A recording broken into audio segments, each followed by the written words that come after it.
Not formally, but informally, because I am a part of GST meeting, and every GST meeting he is the finance minister of his state. He looks after finance department also. So उनसे informally बात होती है. He keeps sharing me कि what kind of problems he is facing every time. But beyond that, has there been any conversation to raise it at a national level? This whole division between the role of LG and I think role of the CP. ये rethink करने की जरूरत है. जितना हम जिस चीज को हमने डेमोक्रेसी मान लिया है जितने भर को, those are foundations of democracy. Election is the foundation. Election के बाद गवर्नमेंट बनना, बट ये एलजी रूल, गवर्नर्स पोजीशंस, इन सारी चीजों पे तो नेशनल डिबेट होने की जरूरत है. What kind of structure actually we need after elections, how much empowered the electoral people should be, elected people should be. अब आज हम सरकार में हैं, बट एक हार्ड रियलिटी है कि इस देश में other than the people sitting in government, whether in opposition or in power, elected representative के पास पावर क्या है? कोई इलेक्टेड रिप्रेजेंटेटिव अगर उसकी सरकार में बैठे हुए लोगों से बिकॉज ऑफ हिज पार्टी और because of his own relationship नहीं बन रही है, तो अपने इलाके के जेई के मिसडीड पे क्वेश्चन नहीं कर सकता वो. ये डेमोक्रेसी है. तो हमने इलेक्शन तक को डेमोक्रेसी मान लिया है. उसके बाद एलजी सत्ता में टांग अड़ाए, गवर्नर सत्ता में टांग अड़ाए, सेंटर सत्ता में टांग अड़ाए, पंचायत और नगर निगम के फंक्शनों में टांग अड़ाई जाए. इस पे हम को नेशनल डिबेट करने की जरूरत है. And I think then only we can evolve as a democratic nation. Why has that national debate not happened? That the person who parachutes into who's an appointed official tries to take over the powers of the elected government. देखिए, उसका एक ही तरीका है, या तो सत्ता में कोई आदमी ऐसा जाके बैठे केंद्र की जो इन सारी चीजों को फिक्स कर दे, बहुत डेमोक्रेटिक, बाय हार्ट डेमोक्रेटिक होना चाहिए, या जो सफरर है वो बोलेगा तो फिर उससे क्वेश्चन पूछे जाएंगे, आप लड़ते बहुत हो. हम तो सफरर हैं. हम पिछले 2 साल से हर चीज अरविंद केजरीवाल वर्सेस नजीब जंग, सीएम वर्सेस एलजी नहीं है. ये डेमोक्रेसी की लड़ाई है. इलेक्टेड गवर्नमेंट के पास क्या ये पावर नहीं होनी चाहिए मुख्यमंत्री के पास कि वो अपने दफ्तर के चपरासी को ट्रांसफर कर सके? That's a fundamental question of a democracy. अगर उसको इतनी पावर नहीं दोगे आप, तो what kind of democracy we are living in? अभी क्योंकि नए लोग हैं और इस टाइप की प्रॉब्लम्स आ रही हैं, बीच में ये भी आया था कि एलजी साहब खुद ही ऑफिसर्स को बुला ले रहे हैं बिना मिनिस्टर्स को कुछ बताएं. तो नए एलजी जब से आए हैं, आपका रिलेशनशिप उनके साथ कैसा रहा है? और ये एडमिनिस्ट्रेटिव इश्यूज जो हैं कि अगर मिनिस्टर को लूप में रखा ही नहीं गया है किसी इशू को लेके, उस पे आपका क्या कहना है? कैसे? देखिए, हमने पुराने एलजी साहब को भी कहा था और नए एलजी साहब को भी इनिशियल डिस्कशंस में उनसे बात की थी. साहब, संविधान में बड़ी क्लियर कट लाइन है. There are transferred subjects and there are non-transferred subjects. 3 transferred subject, you are the boss. You are the competent authority. Non-transferred subject, we are the competent authority as elected government after taking oath of constitution. आपका सिर्फ इतना right है कि you may concur, you may agree to that or disagree to that and have presidential consent. अगर आपको disagreement है तो आपके पास उतना ही राइट है. इसको फॉलो करते रहते हैं, कोई दिक्कत नहीं है. मुझे कोई दिक्कत नहीं है अगर एलजी साहब पुराने भी बुलाते थे, ये भी बुलाएं, ऑफिसर्स को बुला के डिस्कस करें, उनसे कुछ आइडियाज लें. बट अगर उनको डायरेक्शंस देंगे, जब पुराने एलजी साहब ने डायरेक्शंस दिए सीधे ऑफिसर्स को, हमने ऑब्जेक्ट किया है. That was our prime objection कि आप इलेक्टेड गवर्नमेंट को ट्रांसफर्ड सब्जेक्ट पे बाईपास नहीं कर सकते. आप पुलिस ऑफिसर को कोई इंस्ट्रक्शन देते हैं, आई डोंट माइंड, बट आप अगर एजुकेशन के डायरेक्टर को या रेवेन्यू के डायरेक्टर को या इन सबको, वेट के कमिश्नर को सीधे कोई इंस्ट्रक्शन देंगे, आई माइंड इट. तो क्या ये इन नए एलजी के टेन्योर में भी यही हो रहा है? एक तो बार हुआ है, but we have discussed, largely he is not doing that. But अगर कभी होता है तो we talk to him and he agree. अभी तक का तो यही रहा है कि ही एग्रीज टू दैट. मेरा अपना बिलीफ है कि इंडिया की सबसे बड़ी कंसर्न एजुकेशन होनी चाहिए, which is not, and that's the pain of the country. जब तक हम एजुकेशन को देश का पेट सब्जेक्ट नहीं बनाएंगे, हम मंदिर मस्जिद को बना लें, हम काव को बना लें, हम इधर बना लें, हम उधर बना लें, जब तक हम अपने एजुकेशन इंस्टीट्यूट्स को, एजुकेशन को नहीं बनाएंगे, स्कूल्स को नहीं बनाएंगे, तब तक we can't develop our country. Challenges, मुझे ब्रॉडली एजुकेशन से लगता है कि हमारी एजुकेशन को लेके कंडीशनिंग बहुत ख़राब हो गई है देश में. एजुकेशन मतलब कैरियर, एजुकेशन मतलब पैकेज. जब तक हम इस सेल से बाहर निकल के एजुकेशन के बारे में सोचना नहीं शुरू करेंगे, हम बात तो बहुत करते हैं, just to give you quick example, मैं एक स्कूल में गया, उनका एक एनुअल फंक्शन हो रहा था. So principal in the beginning gave very good remarks about the ideal education system. Parents were sitting on the other side of the dais and she said, आपको अपने बच्चों से मार्क्स के बारे में कभी भी नहीं लड़ना चाहिए, उनको डांटना नहीं चाहिए, उनके कम मार्क्स आ जाएं. आइडियल पेरेंट कैसा हो सकता है, उन्होंने काफ़ी आधा घंटे तक बोला अपनी ओपनिंग प्रेजेंटेशन में. And then she showed, she presented some of her schools achievements. Then I came to the dais and I said, ma'am, मैं अगर उन पेरेंट्स में बैठा हूँगा, मैं चाहूँगा कि मेरा बच्चा आपका स्कूल टॉप करे, बिकॉज आप आधा घंटे की अपनी प्रेजेंटेशन में 20 मिनट बोल के गई हो कि हमें आइडियल पेरेंट को कैसा होना चाहिए, अपने बच्चे से मार्क्स पे बात नहीं करनी चाहिए, अपने बच्चे को रिजल्ट्स पे कभी टेंशन नहीं डालनी चाहिए. बट आपकी लास्ट की 10 मिनट की प्रेजेंटेशन फोकस कर रही है कि रिजल्ट इज़ एवरीथिंग. बिकॉज आपकी लास्ट की 10 मिनट की प्रेजेंटेशन में आपने स्लाइड में जिन बच्चों के फोटोग्राफ दिखाए, वो हाईएस्ट मार्क को ऑब्टेन, मतलब जिन्होंने ऑब्टेन किए उनके फोटोग्राफ दिखाए. आपने बताया हमारे स्कूल के टॉपर्स कब कब कौन कौन कहाँ रहे हैं. अगर आप टॉपर्स गिनाओगे प्रेजेंटेशन में, एनुअल फंक्शन में, और फिर पेरेंट को कहोगे अपने बच्चे को टॉपर होने के लिए नहीं बोलो, दिस कांट वर्क. आपको आइडियली अगर पेरेंट्स के बीच में से ये निकालना है कि वो अपने बच्चे को टॉपर लाने के लिए प्रेशर ना करें, तो आपको अपनी प्रेजेंटेशन से पहले निकालना पड़ेगा कि हमारे स्कूल के टॉपर होना कोई अचीवमेंट है, ये निकालना पड़ेगा. जब तक आप प्रेजेंटेशन में देते रहोगे तब तक पेरेंट्स चाहते रहेंगे, और इनका you are transferring that pressure to the kids. So मैं इसलिए बोल रहा हूँ क्योंकि एजुकेशन को लेके पूरा नज़रिया हमारा ख़राब है. अभी हम टॉपर्स निकाल रहे हैं, हम पैकेजेस निकाल रहे हैं, हम कैरियर, हमको एज ए नेशन सोचना है, एज ए सोसाइटी सोचना है. आज हमारे समाज में जो प्रॉब्लम्स हैं, this girl asked about education and sex education. I think this is the perfect question of today's education. अगर हमारे समाज में रेप हो रहे हैं, अगर हमारे समाज में सेक्स रिलेशनशिप को लेके, अगर हमारे समाज में बॉडी के teenage and young age developments को लेके कोई नॉलेज नहीं है, उसके लिए कोई इंस्टीट्यूट ज्वाइन करना पड़ेगा, उसके लिए कंसल्टेंट रखेंगे. एजुकेशन में हम बड़ी बड़ी आइडियलिज्म पढ़ाएंगे, ये नहीं चल सकता. आपको एजुकेशन को लाइफ से जोड़ना पड़ेगा. वो बड़ा चैलेंज है. I am struggling with that. I hope one day will be successful. Delhi में क्या अभी सर इमीडिएट चैलेंज आपको लगता है, जो something that you can tackle and take on? हाँ,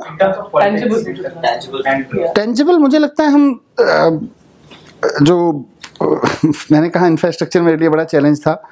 up to some extent I have sorted out, but in next 1 or 2 years will sort it for next 20 years. That I can make sure. Getting good quality teacher is another, because हमारी टीचर trainings बहुत ख़राब हैं.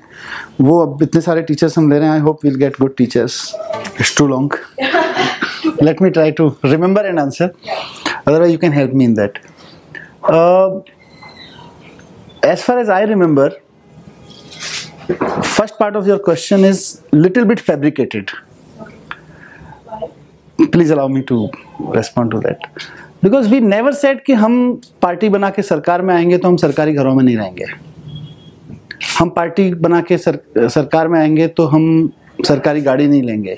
We never said this. And you find out your archives. I challenge this.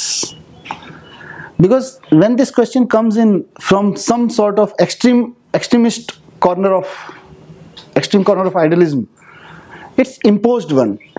We said yes, we believe in simplicity of politics and we are doing that. हम जिस तरह के politics को देखते रहे हैं, आप सड़क पे निकलें तो सड़कें खाली हो जानी चाहिए, रूट्स लग जाने चाहिए, we stopped that. आज मैं आपके यहाँ भी आया हूँ, मैं कहीं भी जाता हूँ, I never take even a single cop with me. In the beginning I said in writing, जब तक मेरे को कोई आप प्रूव नहीं करेंगे कि मेरी लाइफ को कोई खतरा है, don't give me any cop, take them back. We said हम कार लाल बत्ती वाली यूज नहीं करेंगे. आज पूरे देश में रियलाइज हो रहा है कि लाल बत्ती वाली कार ने पॉलिटिक्स खराब की है. पिछले 2.5 साल से हम में से कोई मिनिस्टर कभी लाल बत्ती की गाड़ी में आपको नहीं दिखा होगा. हमने यही कहा था, हमने ये नहीं कहा था हम सरकारी गाड़ी में बैठो या कार में बैठो फिर तो हम आइडियलिज्म में पैदल चले ना, सब हम गाड़ी नहीं लेंगे, हम तो मशीन विरोधी हैं, ऐसा थोड़ी है. हमने कहा था हम सरकार लाल बत्ती की गाड़ियों में वीआईपी कल्चर आता है, उसको खत्म करेंगे. हमने कहा था हम ये जो 8-8, 10-10 एकड़ के 6-6 एकड़ के मकान बने हुए हैं, this is waste of public money and public land on ministers. We will not take this and we will, if we come to power, will utilise them in more constructive and more optimum utilisation. आप हम लोगों के घर देखिए जाके, मेरा घर जिसमें ऑफिसर्स रहते थे वो घर है मेरा। तो आप कहोगे हम सरकारी घरों में रहने लगेंगे, वो अपराध हो गया। वी नेवर सेड कि हम सरकारी घरों में नहीं रहेंगे। हमने कहा था 6-6, 8-8 एकड़ के जो बंगले बनाए जाते हैं ना मंत्रियों के लिए, ये सब वीआईपी कल्चर वो है। घर में रहो, घर में तो रहना ही है, हर आदमी है घर में रहेगा। हम अपने घर में पांडव नगर में रहें या सरकार के उसमें रहें। सो मेरा रिक्वेस्ट ये है कि please correct your facts, that much correction is needed in your question. Second question आपका है about मोदी, नहीं? Idealism. तो मैं कह रहा हूँ कि mired in controversies and allegations listen. which are associated with any party. So why would we imagine the Aam Aadmi Party to be a खास party anymore? Listen. So आपने जो बोला कि आइडियलिज्म पे आए थे, हम प्रैक्टिकलिटी पे आए थे, आइडियलिज्म पे नहीं। आइडियलिज्म ये है कि हम, आप जो इम्पोज्ड आइडियलिज्म है, अगर if your idealism is that, I call it imposed idealism, ये इम्पोज नहीं करना चाहिए। हमने अपने लिए कुछ सोचा है, हम गाड़ी में बैठेंगे, सरकार की गाड़ी में बैठेंगे, पर हम लाल बत्ती लगा के नहीं चलेंगे, हम वीआईपी सिक्योरिटी लेके नहीं चलेंगे, हम अपने लिए रूट्स नहीं लगवाएंगे, हम अपने लिए नहीं, वो हम आज फॉलो कर रहे हैं। सो उस आइडियलिज्म से हम पीछे नहीं हटे हैं। जिस तरह की राजनीति हम करने के लिए आए थे, हम वैसे कर रहे हैं। और आज हमारी राजनीति, मतलब मैं, आपको अहंकार लग सकता है, बट पिछले 2 साल से एक सरकार को देश की राजधानी में लोगों ने देखा है कि उसके मंत्री बिना लाल बत्ती की गाड़ी के, बिना सिक्योरिटी के घूम सकते हैं। और आज शायद अगर देश के प्रधानमंत्री को ये डिस्कोर्स में लाना पड़ रहा है कि देश भर में लाल बत्ती खत्म करनी है, तो उसमें हमारा भी थोड़ा बहुत योगदान होगा। हमने करके दिखाया 2 साल। तब वो मुख्यमंत्री थे, पहले 15 साल मुख्यमंत्री रहे, वो 12 साल में उनको आइडिया नहीं आया ये आइडिया लाने का। 3 साल प्रधानमंत्री रह लिए, 3 साल तक उनको आइडिया नहीं आया। हमने शपथ लेने के बाद से लाल बत्ती की गाड़ी यूज नहीं की। सो आप इस चीज को अप्रिशिएट करेंगे कि वो आइडियलिज्म, अगर आप उसको आइडियलिज्म कहो या एक सिंप्लिसिटी कहो, आज भी हम उसको मेंटेन करके रखे हुए हैं। आपने कहा वो आइडियलिज्म और वर्किंग, आई थिंक जब हम आए थे पावर में, हमने कहा था हम बिजली सस्ती करेंगे, हमने की है। हमने कहा था हम पानी सस्ता करेंगे, हमने किया है। हमने कहा था हम एजुकेशन ठीक करेंगे, हमने किया है। हमने कहा था हम हेल्थ सिस्टम को ठीक करेंगे, हम कर रहे हैं। We are working on those. वो हमारी आइडियलिज्म है। आज देश की एकमात्र सरकार है जो अपना 25% एजुकेशन पे खर्च कर रही है। That is idealism, that is our idealism. If that is not idealism, then what is idealism? मुझे ये आदर्शवाद है कि हम अपना सबसे ज्यादा पैसा शिक्षा पे खर्च करेंगे, और हम उसको फॉलो कर रहे हैं अपने आइडियलिज्म को। हम अपना एक मैक्सिमम बजट पॉसिबल हम एजुकेशन हेल्थ पे खर्च करेंगे। We are spending that and we are parking that money and we are spending that every year for last 2 years। So वो आइडियलिज्म अभी भी हम मेंटेन करके रखे हुए हैं, जिस आइडियलिज्म के लिए हम सरकार में आए थे। बट अगर देश के प्रधानमंत्री के किसी एक्शन के खिलाफ बोलना आइडियलिज्म छोड़ना है, तो I don't agree with that. आज अगर किसान मारे जा रहे हैं, किसानों को या तो गाली पड़ रही है, उन पे ऊपर गोली चल रही है, हम तो बोलेंगे। We are a citizen of this country and we are a public figure, public elected leader of this country. We have to speak. वो भी हमारी ड्यूटी है। कोई बोले ना बोले, इवन मीडिया बोले ना बोले, हम तो बोलेंगे। You see, I am not in competition with इधर और प्राइवेट स्कूल। जो बच्चे पढ़ते हैं स्कूल में वो दिल्ली के ही बच्चे हैं। हमने थोड़ी सख्ती की थी इस बार कि नकल नहीं करने देंगे, और उसका मुझे डर था कि कुछ रिजल्ट डाउन जाएगा। तो एक अच्छा हुआ, डाउन नहीं गया। और as compare to CBSE other schools nation wide, all private school across the country, all government school CBSE, Delhi schools were ahead. So as a Minister of Education, I feel happy about it, that it was a good thing that happened.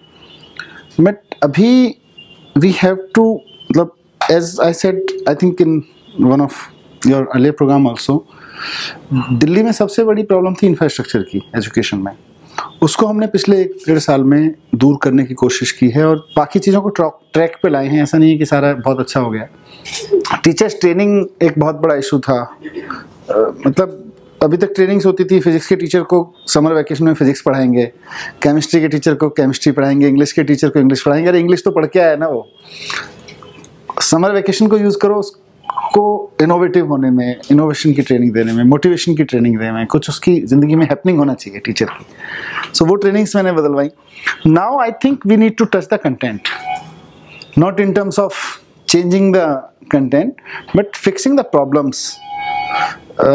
अभी मैंने अपने जितने भी बच्चे हैं उनकी books मंगाई, CBSE की जो हम लोग यूज़ करते हैं, हिंदी मीडियम की बुक्स मंगाई मैंने पहले. I'll tell you because since you asked, जो भाषा हम लोग इस्तेमाल कर रहे हैं बच्चों को पढ़ाने के लिए, आई डाउट कि किसी को समझ में आएंगी वो किताबें. मतलब मैं I took some photographs of the pages and I would like to read one of the. मैं आजकल टीचर से डिस्कस कर रहा हूँ, फिर मैंने कहा आपको ये समझ में आती है क्या? 8th क्लास की बुक में 8th क्लास में जो भी लैंग्वेज यूज़ की गई है बच्चों को पढ़ाने के लिए कोई subject, I will take out the photograph. तो वो मैंने पूछा टीचर से, मैं बोले हमें भी समझ में नहीं आती जी. फिर पढ़ाते कैसे हो? पढ़ा तो देते हैं जी. तो कंटेंट को जिस रूप में प्रेजेंट किया गया है वहाँ पे, उसकी भाषा बहुत ख़राब है, उस पर काम नहीं हुआ. तो मुझे लगता है हमें अपनी बुक्स को बच्चों के हिसाब से बनाने की ज़रूरत है, ताकि हाँ ये है. जैसे पृथ्वी का चैप्टर है कोई क्लास 7th की बुक में, अब वो कहती है एक प्याज की तरह पृथ्वी भी एक के ऊपर एक संकेंद्री परतों से बनी है. इसकी ऊपर की परत को परपटी कहते हैं. यह महाद्वीपीय संहति से 35 किलोमीटर. आई मीन अगर हमारा कंटेंट बच्चे को कम्युनिकेट ही नहीं हो रहा तो कैसे काम चलेगा? तो ये हमने बस कुछ बड़े एक्सपर्ट उठाए, उनकी फॉर्मेलिटी से किताबें बनवाई, कुछ अच्छे ट्रांसलेटर्स उठाए, उनसे ट्रांसलेट करा के बच्चों को दे दी, टीचर्स को दे दी, अब पढ़ाओ.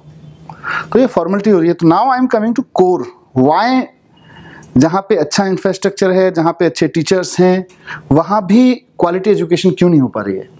क्योंकि हमारा कंटेंट पे हमने ध्यान नहीं दिया. Now I am touching content. When I say content means quality of content, books की क्वालिटी, कम्युनिकेशन मेथड्स की क्वालिटी, पढ़ाने की क्वालिटी, इन सब पे हम काम कर रहे हैं. आई वुड लाइक टू बैकट्रैक थोड़ा सा. इस बार ही हमने देखा कि गवर्नमेंट स्कूल्स के रिजल्ट्स तो काफी मतलब they were maintained at the same level that they were over the past 3 years 4 years. But जो ड्रॉप देखा है वो प्राइवेट स्कूल के रिजल्ट्स में बहुत मैसिव ड्रॉप है. और क्योंकि आप एजुकेशन मिनिस्टर हैं दिल्ली के, तो आपके लिए एजुकेशन सिर्फ गवर्नमेंट होलिस्टिक है, मेरे लिए होलिस्टिक है. तो उसका रीजन क्या आप लोगों ने पता करने की कोशिश करी है कि क्या है? I have asked my department to talk to some of the people who are there. जो अच्छे इनके स्कूल्स हैं, जो पुअर परफॉर्मिंग स्कूल्स हैं, उनसे एक बार समझने के लिए मैंने बोला है कि एक बार समझ के अगर उनकी कोई प्रॉब्लम्स हैं तो उनको भी दूर करते हैं. बिकॉज प्राइवेट स्कूल में पढ़ने वाला बच्चा फेल हो या गवर्नमेंट स्कूल में पढ़ने वाला बच्चा अगर फेल हो रहा है, मतलब 12th क्लास में अगर कोई भी बच्चा फेल हो रहा है तो बच्चा फेल हो रहा है ना. तो I have asked department to analyse all this, कि एक बार बात करें, फीडबैक लें, फिर whatever is needed to be done will do it. One factor we have found is of course the EVM. And क्योंकि जितने भी हमने क्वेश्चंस पूछे, इसके पीछे जितने भी हमारे मन में क्वेश्चंस हैं वो आंसर नहीं हुए. Why were 5,000 machines called from Rajasthan? Why VVPAT was not used? जबकि VVPAT की मशीन्स थी. और हमने बार बार क्वेश्चन भी किया, हमने रिक्वेस्ट भी की, उसके बावजूद राजस्थान से मंगाई हुई नॉन VVPAT मशीन्स यूज़ की, जबकि आपके पास मशीन्स पहले से थी. So EVM is the major factor which we think कि इस इलेक्शन में और आने वाले बहुत सारे इलेक्शंस में अगर हम ये EVM के इशू को फिक्स नहीं करते हैं. That's any other reason for your performance? There could be others also, but एक EVM मेजर दिखता है. EVM one, but like in Punjab also, and all, you did not do up to expected. Punjab से भी यही, मतलब we can't believe this.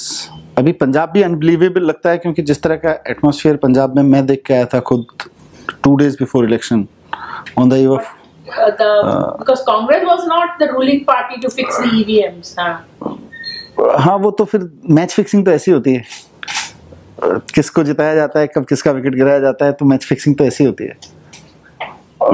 You don't feel that some introspection should be done on your own part? No, it's being done. It's of course being done कि हमारे communication strategy में कहाँ गलती हुई है, दिल्ली में भी हम कैसे कम्युनिकेट नहीं कर पा रहे या कितना कर पाए, किस चीज़ का क्या फ़र्क पड़ा है, ये सारी चीज़ें हो रही हैं. ऐसा नहीं है कि हम बस सब छोड़ के बैठे हैं कि अब तो वी आर ट्यूनिंग और प्रॉब्लम जहाँ जहाँ भी हमें सिस्टम में प्रॉब्लम है, संगठन को हम ट्यून कर रहे हैं अपना.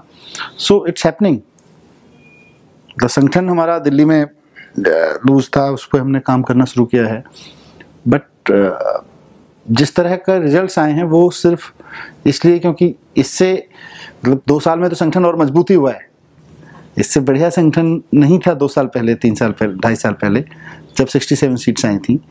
तो ऐसा नहीं है कि संगठन की वजह से हार गए या पर संगठन को अब हम आगे ट्यून कर रहे हैं. काफी सारी मीटिंग्स हो गई है आप लोगों की पार्टी के अंदर ओवर एमसीडी जो आप हारे हैं, तो अभी तक क्या क्या निकल के आया है आप लोगों की मीटिंग्स में? और मतलब क्योंकि आगे का भी आपको पार्टी के एक्सपेंशन के प्लान्स तो हैं, तो उन मीटिंग्स के अंदर क्या क्या प्लान्स निकले हैं या आपको दिल्ली में क्या करना है जरूरी, उस पर क्या क्या निकले? देखिए, गवर्नमेंट में तो पिछले 2 साल से जो काम किए उनको ठीक से कम्युनिकेट करना है, संगठन पे काम करना है. उसमें पार्टी की मीटिंग्स में ये निकल के आया कि EVM is one of the factor and that's why we took this issue to assembly. वहाँ ईवीएम का डेमोन्स्ट्रेशन किया, वो भी पार्टी की मीटिंग से निकल के आया. तो जो इंटरनल चीज़ें फिक्स करनी है वो फिक्स करनी है. जो संगठन पे काम करना है, दिल्ली में कम्युनिकेशन पे काम करना है लोगों के साथ में, वो चल रहा है. मतलब whatever we are doing वो पार्टी की मीटिंग से निकल के आ रहा है, तभी कर रहा है.